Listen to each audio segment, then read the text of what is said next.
And for our next inductor, please bring up Peter Riendeau to induct the Duke of Dorchester, Pete Doherty.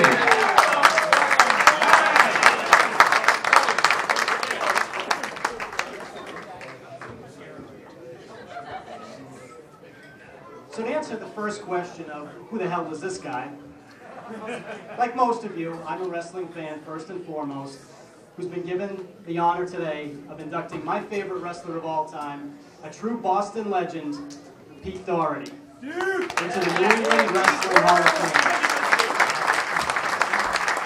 For over 2 decades, Pete was a mainstay on the New England wrestling scene, hitting wrestling rings all over the Northeast, hitting just as many bars, if not more, along the way. Pete broke into wrestling in 1971 and quickly earned a reputation as a reliable worker, working mostly undercards, taking matches all over New England, most of the Northeast, into Canada, really wherever he was needed. From Jack Witchy's in North Attleboro, Mass., all the way up to Madison Square Garden in New York City, Pete would take on all comers and generally lose. Pete worked with many legends of the 70s, including Larry Zbyszko right here, Andre the Giant, and just about every Hall of Famer that there is. Being on the road with the boys meant many meals and drinks, of course, and it was not uncommon for Andre to hop into Pete's convertible and race against time back to Boston to try to make last call at one of Pete's favorite watering holes in the city. Pete got his first big push in '77 when Vince gave him the mask and robe and they dubbed him the Golden Terror.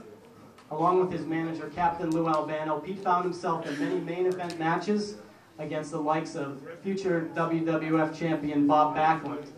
Even his fans all along were yelling out, "We know it's you under there, Doherty!"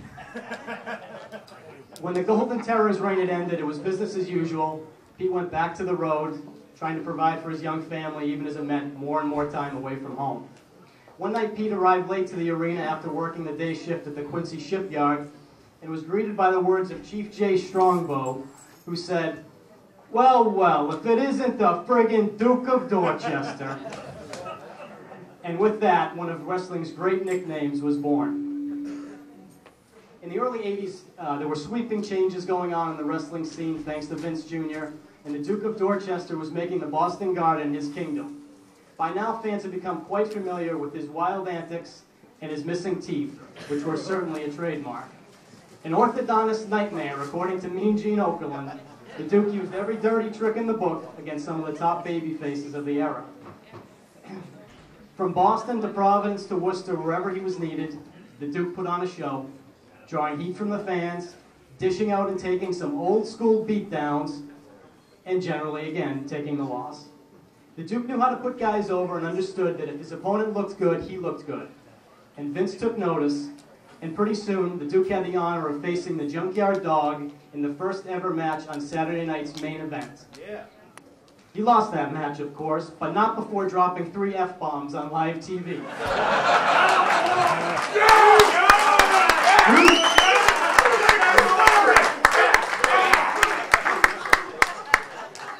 Around the same time, Nesson, the New England Sports Network, had begun broadcasting taped Garden events, which gave the Duke great exposure and brought him into the homes of millions of New Englanders.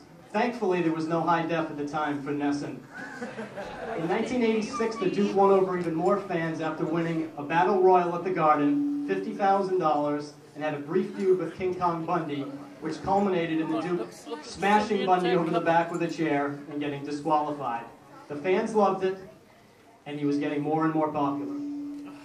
The Boston Garden has been home to many epic sporting events over the years, no doubt. However, one could argue that the defining moment happened on September 12, 1987. The running gag with all the commentators was that the Duke had never won a match in his career.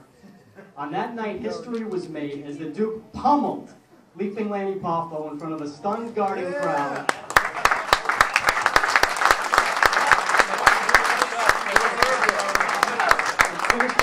And finished him off with a devastating backbreaker to earn the 1-2-3. Within 10 minutes, the Duke was back at ringside, booting Lord Alfred Hayes from his seat next to Gorilla Monsoon, and announcing his retirement from wrestling and his ambition to become a full-time broadcaster. While the retirement from the ring was short-lived, his announcing career certainly took off. The Duke's Boston barroom banter was perfect for the telecasts. He won over even more fans and caught Vince's eye once again. Vince soon had Pete flying down to Texas to announce matches down there as a completely biased announcer favoring any heel that would be in the match. Calling a Brutus Beefcake $1 Million Man match, the Duke yelled out, "This beefcake is a bum! How can you do that to a man who wants to help the poor? A man who wants to help people!" Soon chants of "Duke! Duke! Duke!" were heard echoing off the rafters of the old garden. Pete's popularity was increasing night after night, and his newfound popularity resulted in a change in bookings, and he now started to square off against some of the top heels of the era, including Akeem, Bad News Brown, and the Samoans. His notable moves, including the eye gouge, the fingernail rake, and the biting of every body part, were now drawing cheers and laughter from sold-out crowds. Tired of Hulk Hogan always ducking the Duke, which he did, and as did every other champion the WWF ever had, and with commentary growing a bit stale, Pete decided for a new challenge. It was time for a new challenge.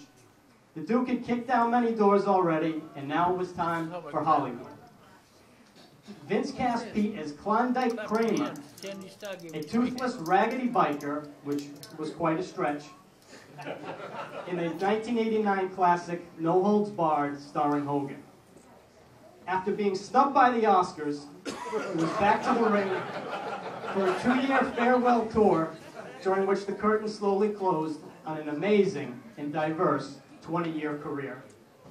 I invite you all to stand and pay respect now to true wrestling royalty, wrestler, commentator, actor, one of the ring generals of the business. Ladies and gentlemen, the Duke of Dorchester, Pete Doherty.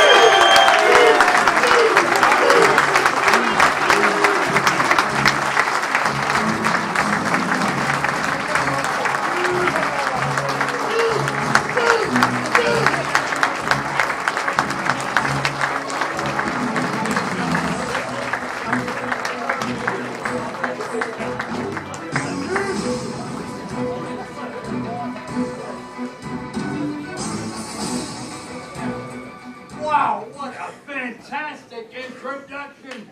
Wound up my whole wrestling career. Absolutely fantastic. And every minute of it is absolutely true. But I am so thankful to be here.